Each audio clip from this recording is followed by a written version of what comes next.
안녕하세요. 오늘도 사연살롱을 찾아주셔서 감사합니다. 원수는 외나무다리에서 만난다는 말 많이들 들어보셨죠? 절대로 다시 만나고 싶지 않았던 사람을 피할 수 없는 곳에서 공교롭게 만나게 되는 상황을 뜻하는데요. 죄지은 쪽이 나라면 난처한 상황이 되겠지만 그 반대라면 아주 통쾌한 순간이 될 거예요. 적어도 저는 그랬거든요. 말은 이렇게 하지만 사실 예기치 않은 그 만남으로 인해 저는 결혼식 날 파혼을 하게 되었어요. 2년 넘게 만나온 사람과 결혼식 당일에 헤어진다는 게 말처럼 쉬운 일은 아니지만 그래도 어쩌겠어요. 다른 건 몰라도 내 부모의 원수를 시어머니로 모시고 살 수는 없는 노릇인걸요. 게다가 결혼을 준비하면서 예랑에 대해 믿음이 깨져버린 터라 파혼 결정이 생각보다 쉬웠는지도 모르겠네요. 저희 부모님은 요식업으로 자수성가하신 분들이세요. 하지만 제가 태어나기 전에는 두 분이 의상실을 하셨다고 하더라고요. 미국에 사는 이모 말로는 의상실이 꽤 잘 됐었다나 봐요.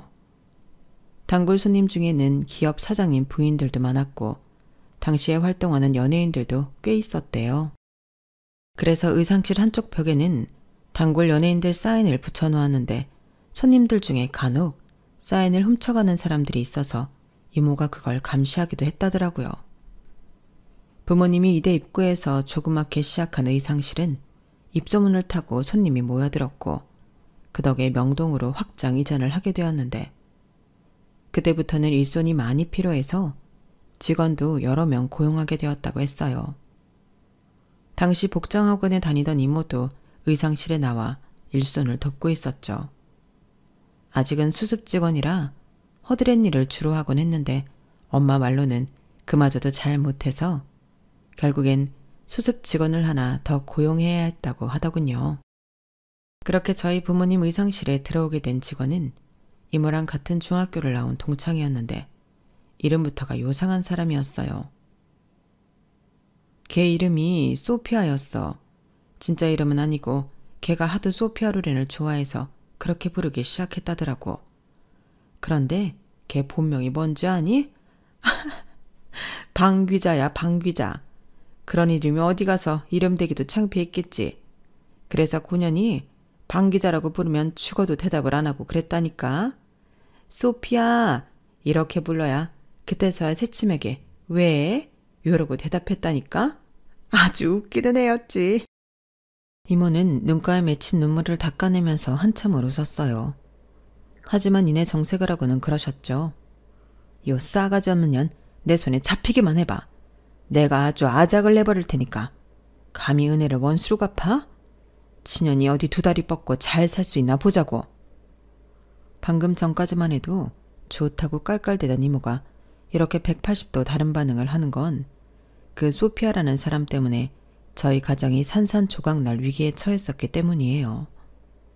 원래 제 위로는 저보다 12살이 많은 오빠가 있었는데 그 소피아라는 사람 때문에 세상을 떠나게 되었거든요.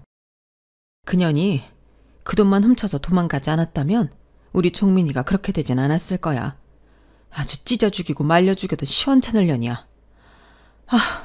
이제서야 말이지만 내가 그년을 네 엄마한테 소개한 채로 지금도 종민이 얘기만 나오면 죄인처럼 고개를 숙이게 되잖니. 그런 도둑년인 줄 알았다면 절대 네 엄마 가게에 소개 안 했을 텐데 말이야. 저희 이모와 달리 눈치도 빠르고 일머리도 있었던 소피아는 금세 저희 엄마의 총애를 받았고 입사한 지 얼마 되지 않아서부터 고객 관리는 물론 은행 업무까지 도맡아 하게 되었대요. 이모 말로는 저희 엄마가 동생인 자신보다도 더 소피아를 챙겼다고 했으니 어느 정도로 믿고 지냈는지 알만했죠. 하지만 늘 내 발등을 찍는 건 믿는 도끼라고 하잖아요. 그렇게 친동생보다 더 아꼈던 소피아는 저희 부모님 눈을 피해 고객들한테 받은 돈을 빼돌리곤 장부의 외상으로 기입하는 방식으로 공금 횡령을 해왔고 그게 탄로날 상황에 이르자 거래처에 줘야 할 대금을 빼돌려 통장에 있던 돈과 함께 모두 들고 잠적을 해버렸어요. 당장 원단이며 부자재를 대주는 업체에 보내야 할 대금이며 가게 월세며 직원 월급, 거기다 우리 집 생활비로 써야 할 돈까지 깡그리 사라지자 부모님은 멘붕 상태에 빠져버렸어요. 그래서 일단 급전을 구해 급한 불부터 끄고 외상값을 받아 후처리하려고 했는데 그마저도 안 됐던 거예요. 애초에 외상 따위는 없었으니까요. 모두 소피아가 공금 횡령을 위해 가짜로 기입해둔 장부였거든요. 잘 나가던 의상실은 그렇게 하루아침에 문을 닫게 되었고 설상가상으로 그때 저희 오빠가 병원에 실려가게 된 거예요. 태어날 때부터 심장이 안 좋았는데 당장 수술을 받지 않으면 안 되는 위급한 상황이 된 거였죠. 아빠는 어떻게든 수술비를 구해보겠다고 사방팔방으로 뛰어다니셨지만 이미 의상실이 망했다는 소문이 다 퍼져서 선뜻 돈을 빌려주겠다는 사람은 없었어요. 하루가 다르게 상태가 안 좋아진 오빠는 결국 수술도 받지 못한 채 세상을 떠나게 되었죠. 집도 절도 다 잃고 생떼 같은 자식까지 잃은 부모님은 함께 사는 게 너무 버겁게 느껴지셨던가 봐요. 생활고야 어쩔 수 없었지만 서로를 볼 때마다 자식을 잃은 슬픔이 떠오르는 건 참기 힘드셨거든요. 그래서 헤어지기로 하고 두 분이 마지막으로 여행을 떠나셨는데 그때 갔던 곳이 강원도 어느 바닷가 마을이었던가 봐요. 항구 근처에 있는 식당에 들어가셨는데 연세 지긋하신 할머니 혼자 가게를 운영하고 계시더래요. 날씨 탓인지 시간이 어중간해서 그랬는지 가게에는 손님도 하나 없고 메뉴판도 따로 없어서 엄마는 순간 잘못 들어왔다고 생각했는데 주인 할머니께서 그런 생각을 읽으셨는지 대뜸 이러시더래요. 어차피 나가봐야 오늘 같은 날엔 근처에 문연 식당도 없어. 보아하니 피죽도 한 그릇 못 얻어먹은 얼굴인데 그냥 앉아. 그러시고는 주방으로 들어가시더니 찬을 낼 준비를 하셨다네요. 결국 자리에 앉게 된 부모님은 두리번거리며 메뉴판을 찾았는데 뭐 찾아? 네, 메뉴판이 없어서요. 메뉴판은 무슨? 여긴 그날 들어오는 생선에 따라 내 마음대로 만들어. 먹고 죽진 않으니까 주는 대로 먹어. 다소 투박한 할머니 말투에 저희 부모님은 꿀먹은 벙어리처럼 입을 꾹 다문 채 앉아 있었대요. 그런데 주방에서 맛있는 냄새가 확 풍기더니 입에 침이 고이기 시작한 거예요. 어린 아들을 그렇게 보낸 이후 제대로 뭘 삼키지도 못했던 부모님은 갑자기 몰아치는 허기에 스스로도 놀랐다더군요. 그리고 잠시 뒤 할머니는 쟁반에 밥과 몇 가지 반찬을 들고 나오셨는데 하나같이 먹음직스러워 보이는 게 밑반찬만으로도 밥 한 공기는 비울 수 있을 것 같더래요. 그런데 잠시 뒤 할머니께서 찌그러진 냄비채로 들고 나오신 가자미 조림을 맛보고는 다시 한번 놀라고 말았어요. 강원도라 그런가 감자를 바닥에 깔고 조린 가자미는 값비싼 생선보다 훨씬 맛이 있었거든요. 식욕을 잃었던 부모님은 그날 밥을 2공기나 드셨고 그렇게 싹싹 비운 밥그릇과 반찬그릇, 조림 냄비를 보고는 웃음이 나더래요. 자식을 앞서 보내고 전재산도 다 잃은 처지라서 이제는 살아갈 의미마저 꺾인 상태였는데 그깟 가자미 조림이 뭐라고 속으로 이제 좀 살겠다는 생각을 했기 때문이었죠. 그때 가게 한켠에 놓인 난로에서 연신 하얀 김을 뿜어대던 주전자를 들고 오신 주인 할머니는 컵에 따뜻한 보리차를 따라주시며 그러셨대요. 배가 차니까 이제 좀 살겠지? 젊은 사람들이 우거지상을 해가지고는 이 늙은이보다 더 세상 살기 싫은 표정을 하면 어떡해. 무슨 일이 있었는지는 내 모르지만 그래도 배를 채우고 나면 다 잊혀지는 게 세상 일이야. 힘들수록 배는 골리면 안 돼. 허튼 생각을 하게 되니까. 주인 할머니께서 저희 부모님 사정을 알고 하신 말씀은 아니셨겠지만 부모님은 그 말에 큰 위로를 받으셨고 다시 해보자는 생각을 하셨대요. 할머니 말씀대로 두 분은 아직 젊고 사지 육신이 멀쩡한데 두려울 게 뭐 있겠냐 싶으셨던 거죠. 그날의 인연으로 저희 부모님은 그 바닷가 마을에 터를 잡고 살게 되셨어요. 주인 할머니 댁 문간방을 얻어 살게 됐거든요. 알고 보니 할머니 식당은 주변 맛집으로 유명했던가 봐요. 그날은 날씨 때문에 고깃배가 뜨지 못하는 날이라서 손님이 없었던 거지. 평소에는 밥 시간대면 앉을 자리도 없을 정도로 붐비는 식당이었거든요. 서울이나 각지에서 찾아오는 단골 손님도 상당했어요. 그 바람에 주인 할머니 혼자 가게를 꾸려 나가시는 게 힘드셔서 단골들은 밥이며 반찬을 스스로 퍼다 먹곤 했다더군요. 딱히 갈 곳도 없고 할 것도 없던 부모님은 할머니 권유로 가게 일을 돕게 되었는데, 그때 엄마는 주인 할머니한테 생선조림 비법을 전수받을 수 있었어요. 아빠는 근처 어시장에서 생선 배달 일을 하게 되었고요.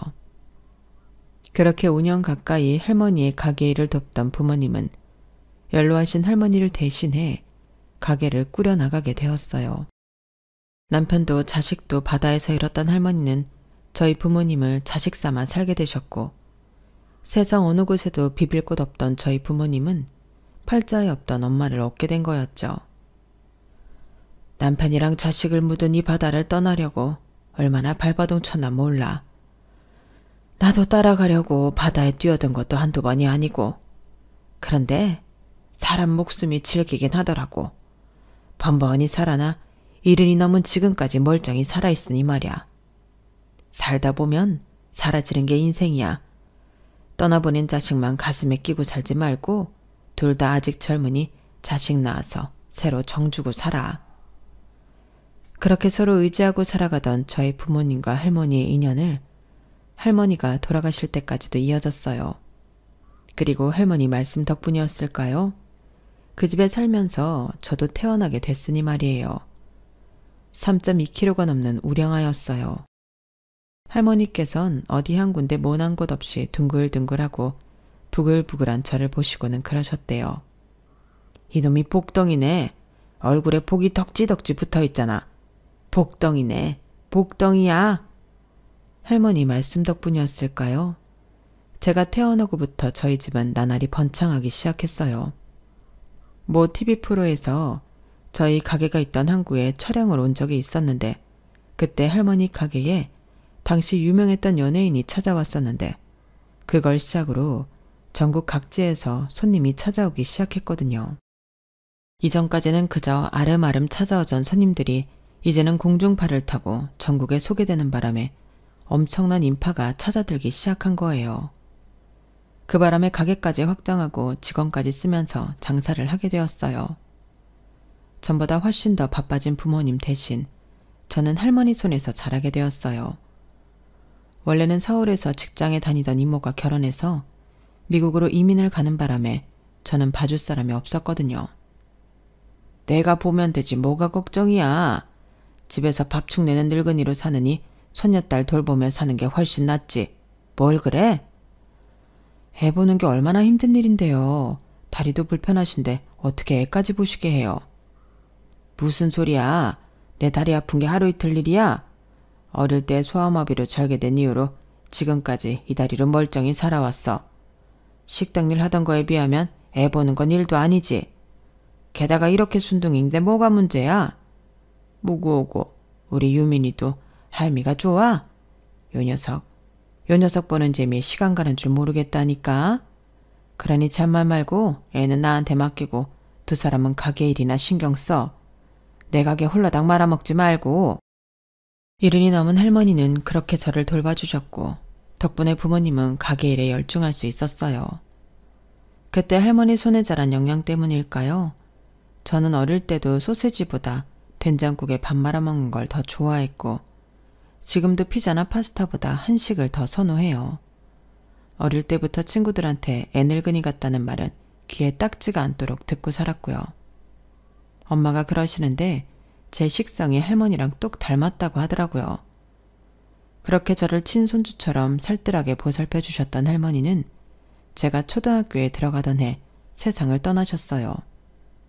그래서 저는 할머니에 대한 기억이 또렷하지 않아요. 그저 늘 제게 따뜻하고 포근했던 분이라는 것과 할머니 냄새만 어렴풋이 기억할 뿐이죠.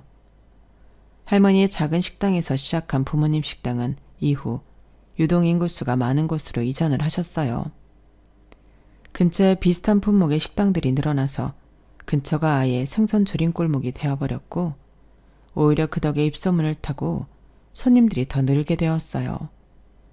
서울에서 가장 번화했던 명동에서 의상실을 하며 사셨던 부모님은 제2의 인생을 요식업을 하며 살게 되었어요. 손을 이용하고 손님을 접대하는 건 다를 바가 없었지만 확실히 외모는 전과 많이 달라질 수밖에 없었나 봐요. 예전에 함께 일을 했던 사람들이 저희 부모님을 보시고는 너무 편해서 못 알아볼 정도라고 하니 말이에요. 직업에 귀천은 없지만 직업에 따라 확실히 사람의 분위기도 달라지고 외형도 달라지기는 하는가 봐요. 그리고 변하는 건 사람의 외형뿐만이 아니었어요.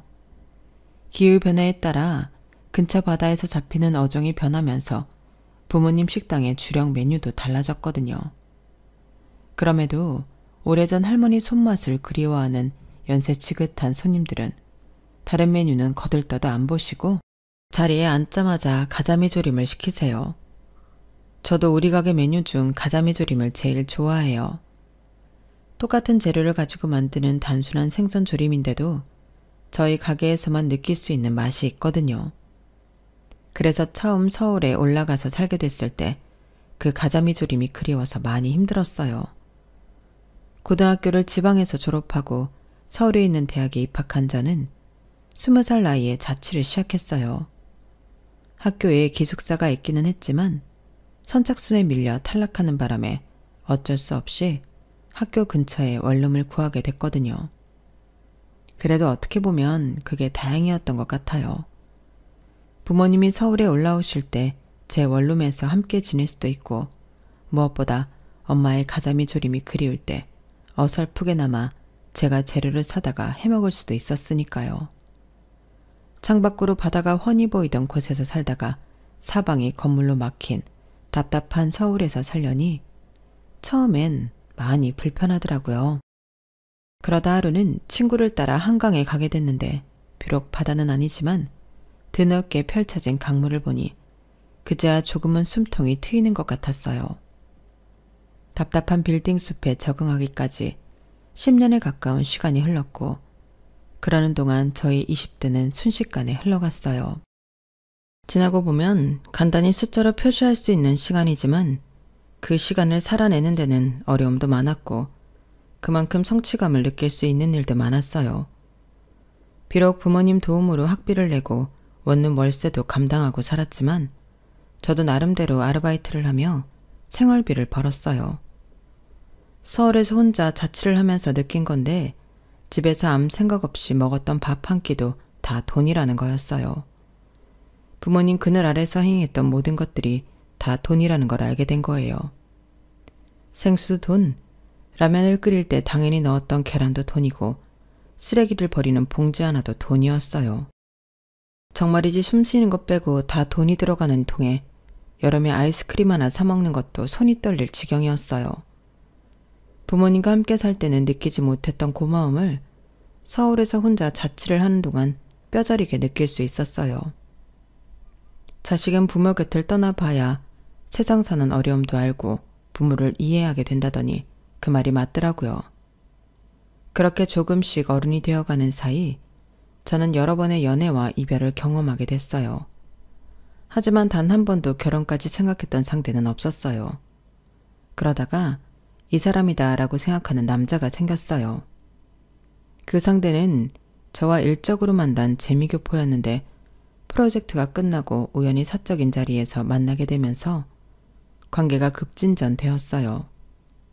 함께 일을 할 때만 해도 미국에서 살고 있었는데 한국 지사로 오게 되면서 한국살이를 시작하게 되었어요.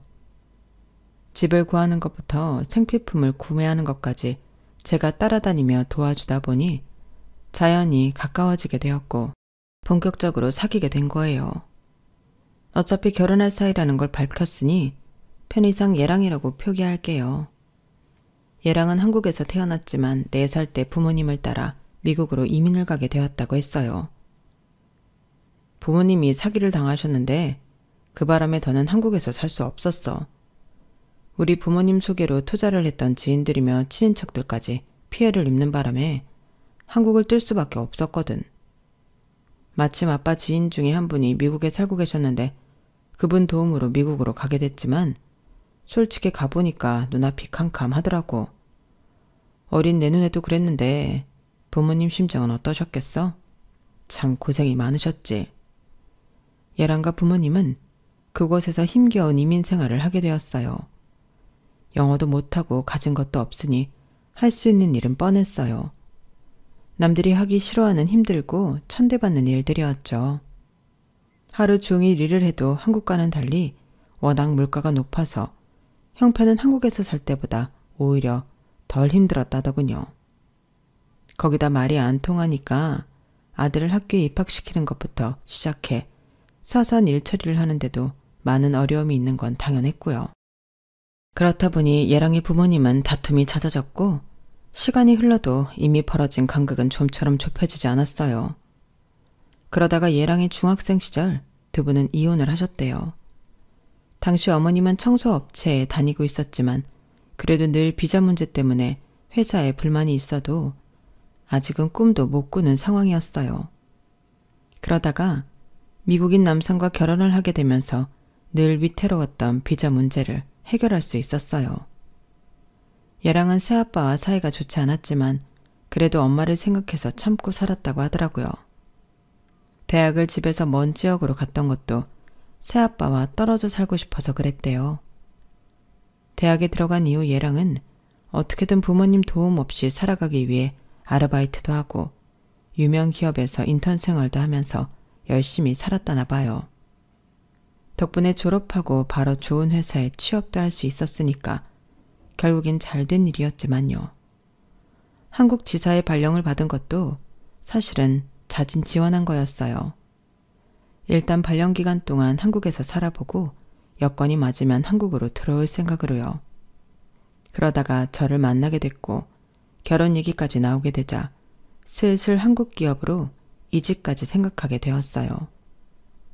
물론 당장은 아니고 시간은 좀 걸리겠지만요.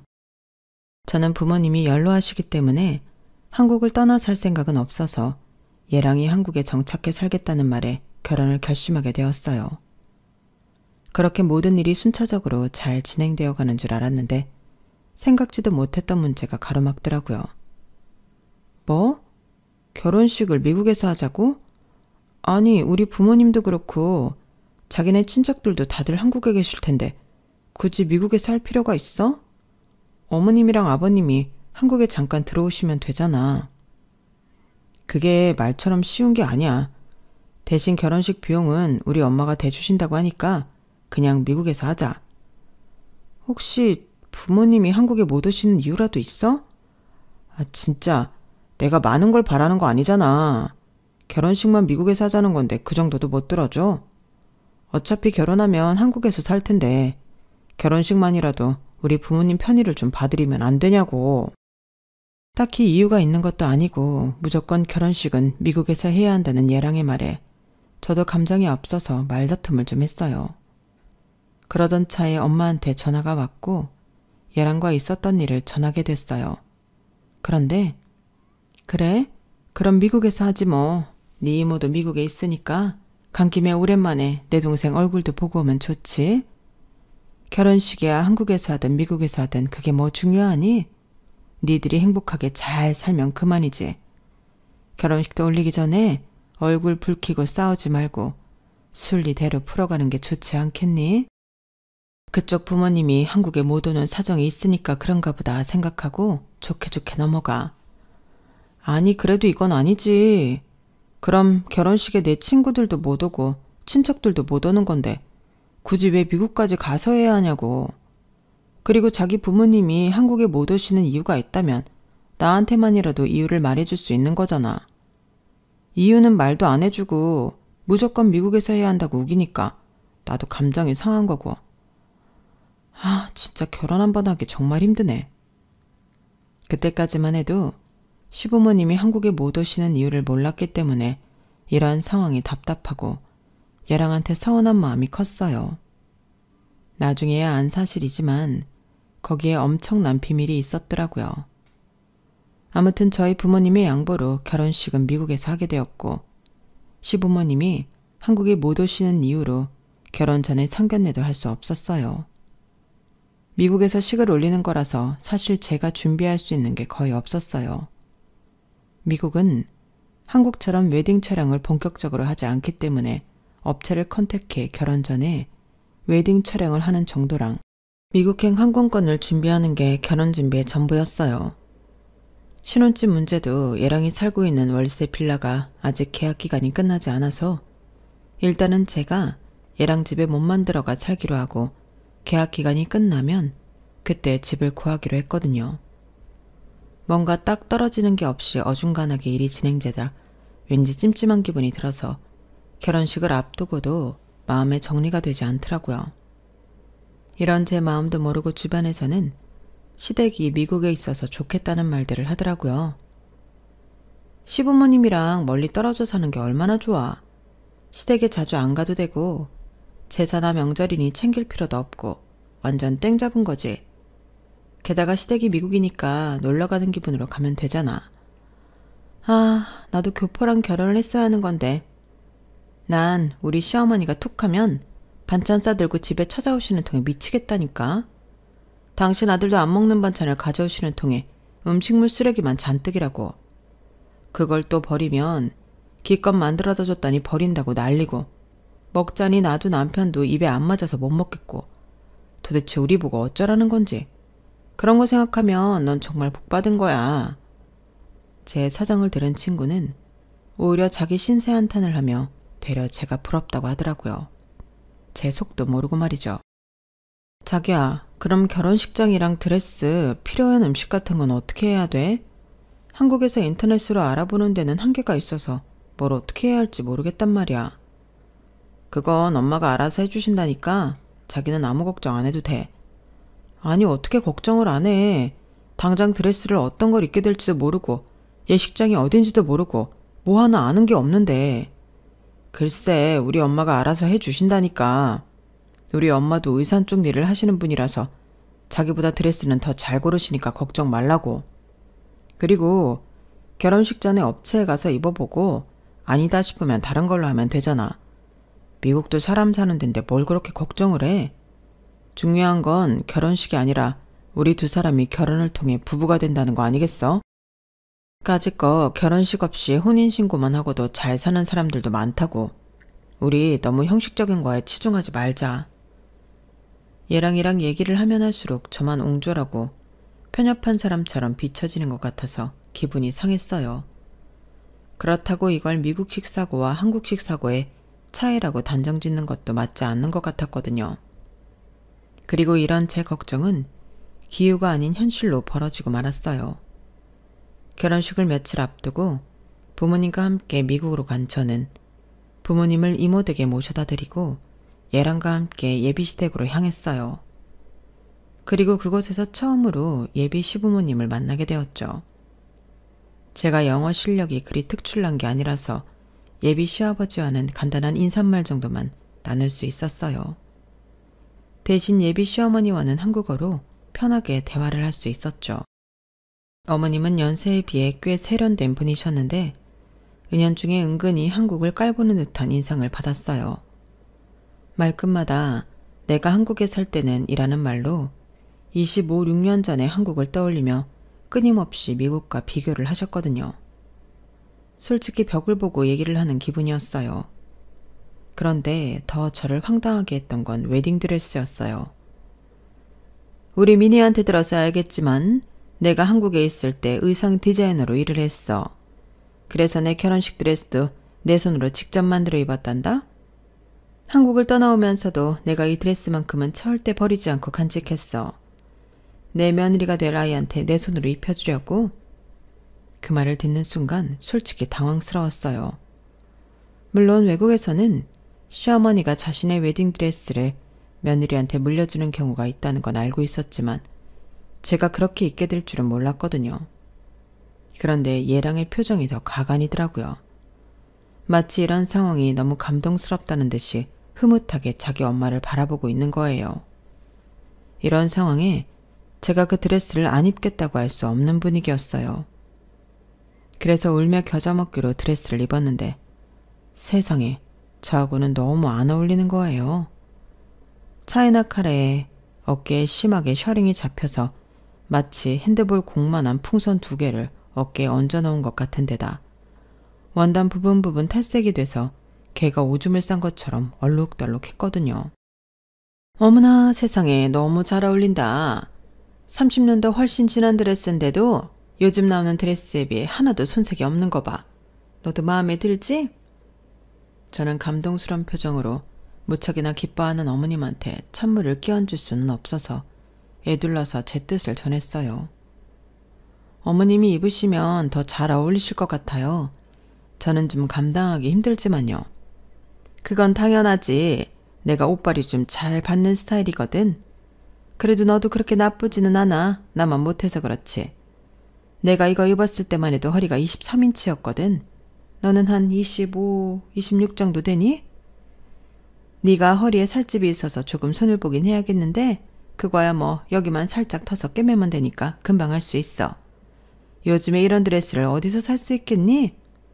남들은 결혼식 때 잠깐 렌트해서 입는데 넌 평생 간직할 수 있는 드레스를 입으니 얼마나 좋아.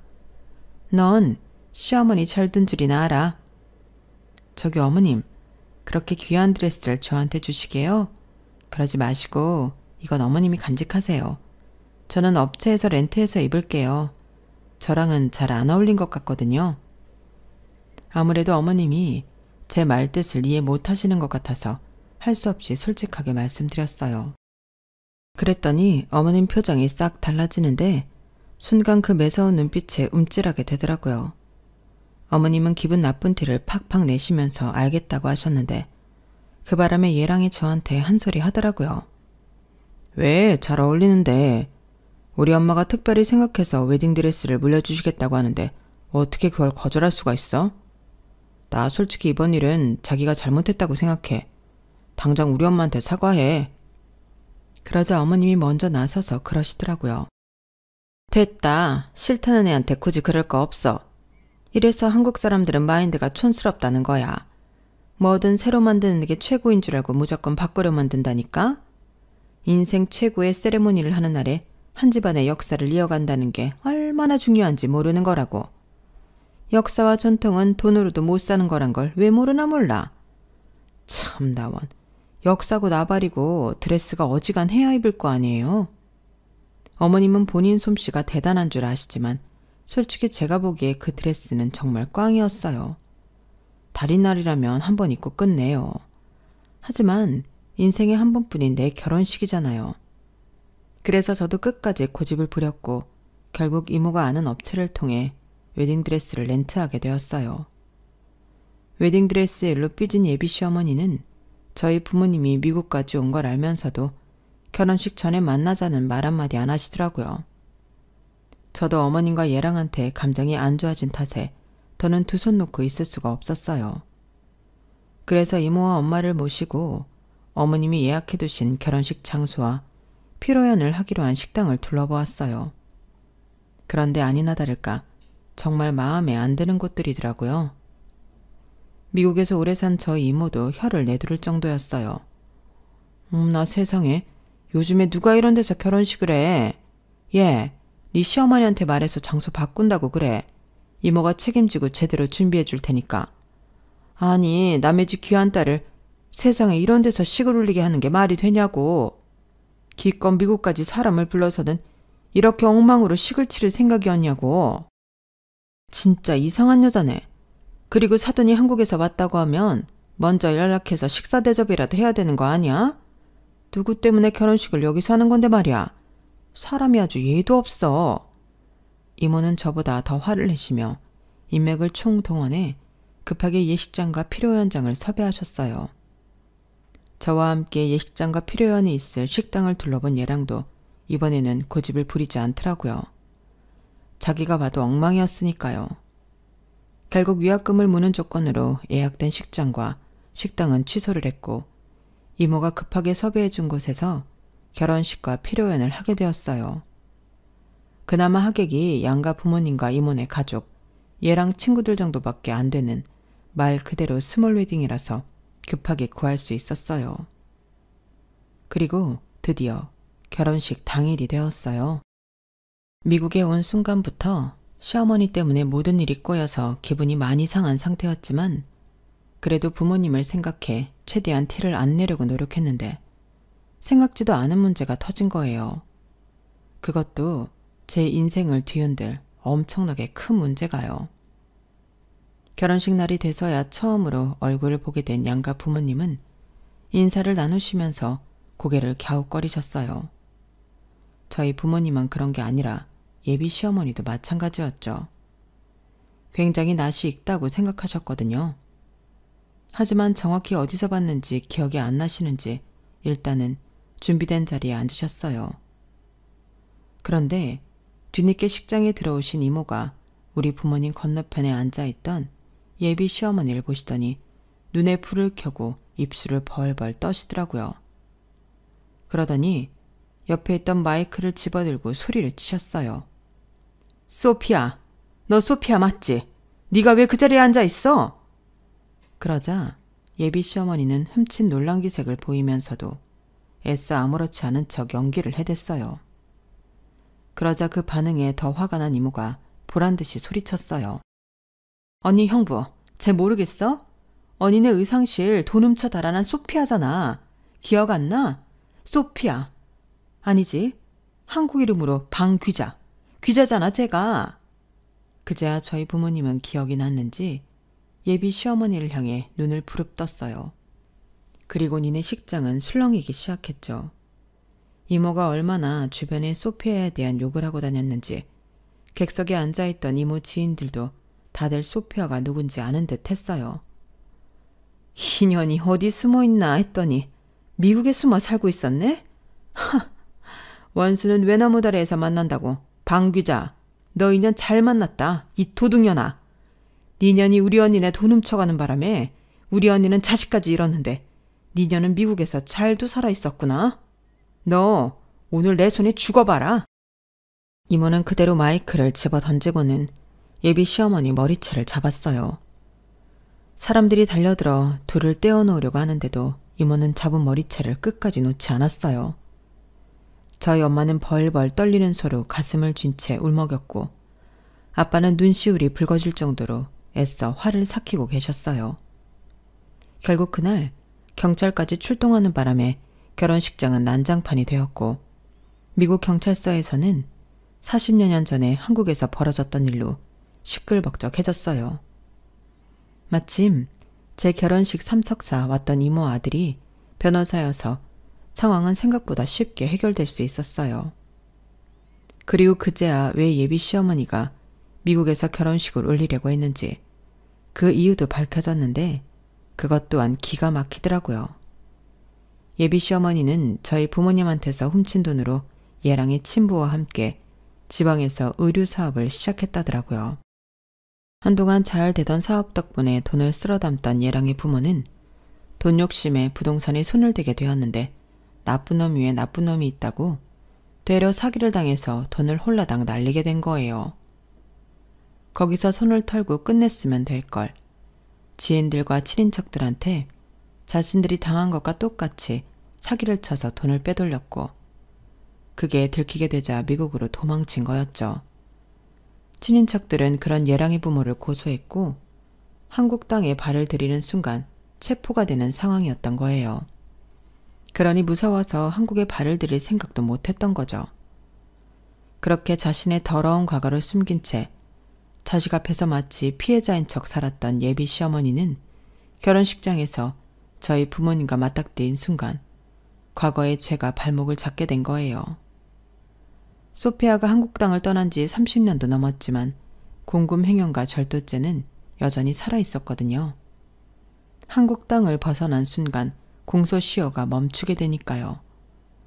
우리 부모님한테 벌인 범죄는 물론 한국을 뜨기 전 사기를 쳤던 지인들과 친척들한테 벌인 사기도 문제가 됐어요. 그 사건도 공소시효가 살아있었거든요. 그걸 알게 된 이모는 얘랑 엄마한테 조건을 제시했어요.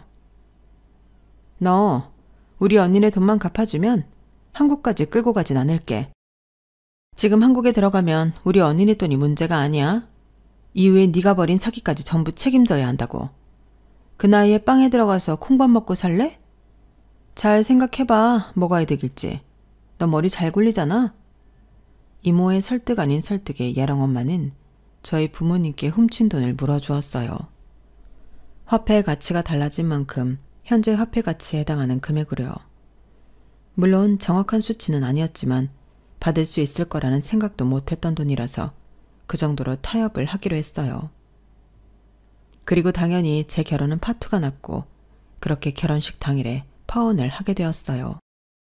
당시엔 너무 황당하고 화가 났었는데 지나고 보니 그때 그렇게라도 알게 돼서 얼마나 다행인지 모르겠더라고요. 모르고 결혼했다가 나중에 알게 됐다면 얼마나 끔찍했겠어요. 졸지에 이혼녀가 되는 거기도 하고요.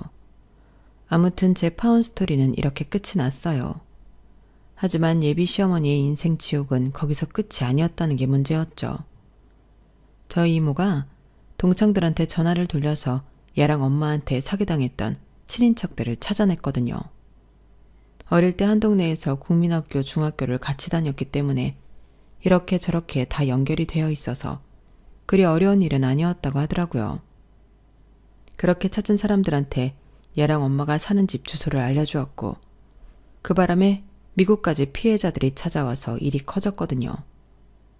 결국 얘랑의 엄마는 남편한테 이혼을 당했고 그 후엔 어떻게 됐는지 거기까지는 저도 잘 모르겠어요. 아무튼 이번 일을 통해 이거 하나만큼은 확실히 알 수 있었어요. 내가 저지른 과거의 죄는 언제고 현재의 내 발목을 잡을 수 있다는 걸 말이에요. 그래서 사람은 죄 짓지 말고 착하게 살아야 하는 게 아닐까 생각합니다. 지금까지 제 사연을 들어주셔서 감사합니다. 주변의 인연들과 행복한 하루하루 보내시길 바래요. 여러분, 사연 댓글에 응원과 현명한 조언 부탁드려요. 좋아요와 구독은 저에게 큰 힘이 됩니다. 오늘도 좋은 일 가득하세요.